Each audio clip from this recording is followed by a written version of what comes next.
next? Who next? Yo, what's going on, y'all? It's Combo Breaker 99. I am back with another Who's Next video. This Who's Next is for Marina Rodriguez. I was actually going to do this one a while back whenever Marina Rodriguez first scored her second round knockout over Amanda Ebos. I was going to include Yan Xiaonan in the lineup, but since then, Yan Xiaonan, she got a fight with Carla Esparza lined up in May. So I pretty much narrowed it down. Who's next for Marina Rodriguez and who's next for Joanna? Well, I got them looking right at each other in this picture, so what better match to make, right? What better match to make for both of these fighters in the strawweight division? I mean, for one, Joanna, she needs a solid opponent to return against other than the title shot. And for Marina Rodriguez, I feel like she really needs to break in and make a big statement against a former champion to consider herself an elite strawweight. So if you ask me who's next for Joanna and who's next for Marina Rodriguez, I got to say each other. And why? I mean, for one, for Joanna, you know, she swears up and down that she's due another title shot no matter how long she's been out for. You know, whenever she returns, she wants a title shot. But having been out of the octagon for over a year, that would be unfair to the active fighters. And it would also be unfair to her because she's been out of the mix for so long. You know, and while Carla and Yan actually fight for the title eliminator, it would be wise to stay active and take a fight right now just to stay sharp. Because if you think about it, by the time Carla and Yan fight in May, and then whoever wins that fight, they're going to be lined up for the next title shot between the Weili Rose winner. That'll be close to the end of 2021. So that'll leave Joanna inactive for almost a year and a half, or well over a year and a half. And going into 2022, she'll be coming up on 2 years out of the octagon. So it's either take that fight, to me, or she should be taken out of the rankings. So to hold her spot, to me, I really feel like she should fight a fighter that has some momentum behind her and continue to hold that claim of being the next contender. You know, I feel like you have to renew that status.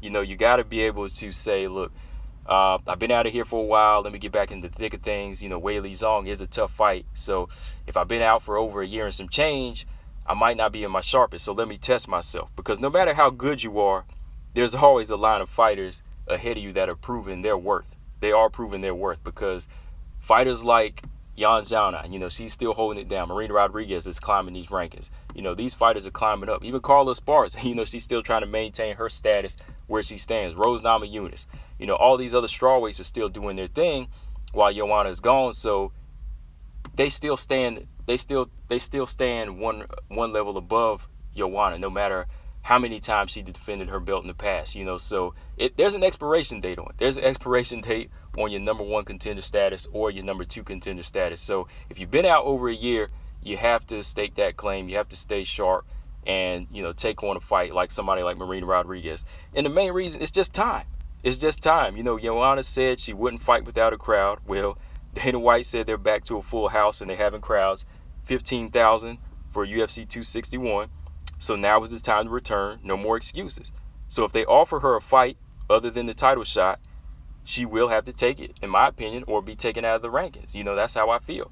And for Marina Rodriguez, this is going to be the perfect matchup to keep the momentum going. I mean, after an explosive win over a hyped-up fighter like Amanda Ebos, no, I'm not calling her a hype train. I'm just saying she was a hyped-up fighter, you know, that really had the spotlight on her, and it put the spotlight on Marina Rodriguez now. So after a win like that, you want to keep that momentum going while all eyes are on you. You know, take the best fighters. So take the best fighters out so, you know, the matchmakers and the fans, they're watching, and, you know, they'll actually make an argument for you to say, hey, this is the next title contender right here. You know, you go in there, you beat Joanna. Hey, this is the girl that deserves a title shot. Did you see what she did? You know, they'll start saying that. So that momentum will keep you wanting to challenge yourself as well and hone your skills for the best. So if you continue to take the best fighters, then it will set you up for that championship level, and then nobody can argue that you don't deserve that title shot. It's all about graduation at each level that you step up. Marina's had some tough fights in the past. You know, she's had a few draws, a loss to Carla Esparza. Well, she had a draw to Randa Marcos and Cynthia Calvillo, and a loss to Carla Esparza. You know, I think she's been working harder on her weaknesses, but let's be honest, a fight with Joanna and a win over Joanna would erase those last performances, and this fight would really be because of styles. It would be the perfect chest move for Marina Rodriguez. You know, she wouldn't be dealing with a ground fighter. She would be dealing with a good stand-up fighter. And the main reason to have this fight is because of styles. This would be a great stand-up match. You know, it's a style that would favor both fighters. You know, and again, I think it would be a better move for Marina Rodriguez because this is a fight where she wouldn't have to be worried about getting taken to the ground. You know, Joanna's a style nightmare for fighters like Carla Esparza, Claudia Gadelha, Jessica Andrade, those type of grapplers and wrestlers. But with no worries of takedowns, you know, Marina Rodriguez, she may have this fight. She may actually have this fight. You know, this is the perfect chess move to get that title shot. Style-wise, again, another reason is entertainment. You know, Joanna, the high-volume striker, fast, stays pumping the jab, kicks from all angles, not a concussive hitter, but a strong thumping striker. Come on, that style matches up with Marina Rodriguez, more so poised on the balls of her feet, uses timing, heavy-handed, length, quickness, packs a hard punch. You know, this is why fighters take it to the ground. For real, this is why fighters take it to the ground, because they're worried about getting knocked out by this girl. So this is a fight where I feel like, look, this style right here would give Joanna trouble and vice versa. But imagine if Marina Rodriguez was able to land a big shot, she times a big shot.